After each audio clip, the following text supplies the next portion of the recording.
Ndagushuje cyane kandi nguhaye ikaze. Iyo iracyari Beta Skies TV. Ubundi nk'uko musanzwe mubizi, tugenda tubategurira ibiganiro bigiye bitandukanye, akenshi biba byibanda ku buzima ndetse n'ibindi byagufasha kuba wagira amagara meza. Uyu munsi tugiye kurebera hamwe kumera amabere ku bahungu biterwa n'iki ndetse n'uburyo bishobora kuba byakosorwa. Ikindi ni uko tuza kureba bivurwa biti. Guhaye ikaze rero, niba ari ubwa mbere ugiye gukurikira ibiganiro byacu, gushishikariza gukora subscribe kugira ngo tuzajye tubana no mu bindi biganiro bigiye bitandukanye tugenda tukugezaho. Kumera amabere ku bahungu ubusanzwe iyo ageze mu gihe cy'ubugimbi arabyimba ndetse akazamo n'utuntu tw'utuzi ku buryo iyo urikanze dusohoka. Gusa kuri bamwe ntibihagarara, akomeza kugenda yiyongera ku buryo hari n'abagira amanini nk'abakobwa. Icyakora ntitwabura kuvuga ko hari ababyimba amabere bitewe na siporo nko guterura ibyuma. Abo rero sibo tuvuga hano. Kumera amabere ku muhungu biterwa n'iki?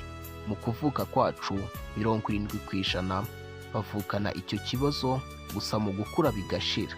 Ibi ni ukubera ko mu gukura umusemburo wa testosterone ugenda uganza umusemburo wa estrogeni, kuko ibitsina byombi tugira imisemburo imwe gusa kandi ntinganya ubwinshi.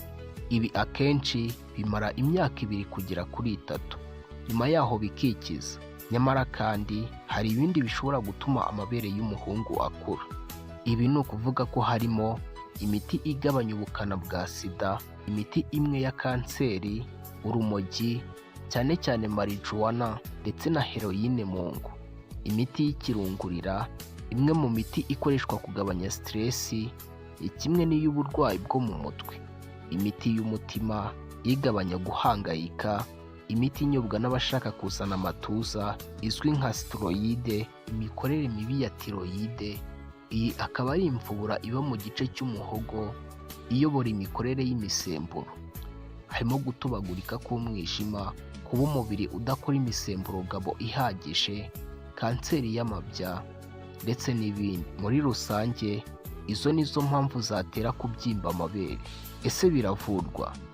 Ubusanzwe kubera ko kubyimba amabere biba bitaryana, ushatse ntiwabyivuza, ariko kuko bitera ipfunwe, iyo ugiye kwa muganga baragufasha.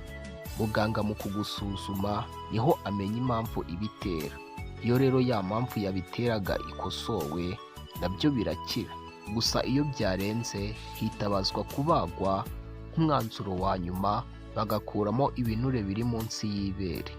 Icyo gihe uhita usabwa guhindura imirire, kuko iyo uramutse ukoze ibituma ubyibuha cyane arongera akagaruka. Ibyo ni nko guterura, gufata ibiyobyabwenge, kurya ibinyamavuta byinshi ndetse n'ibindi.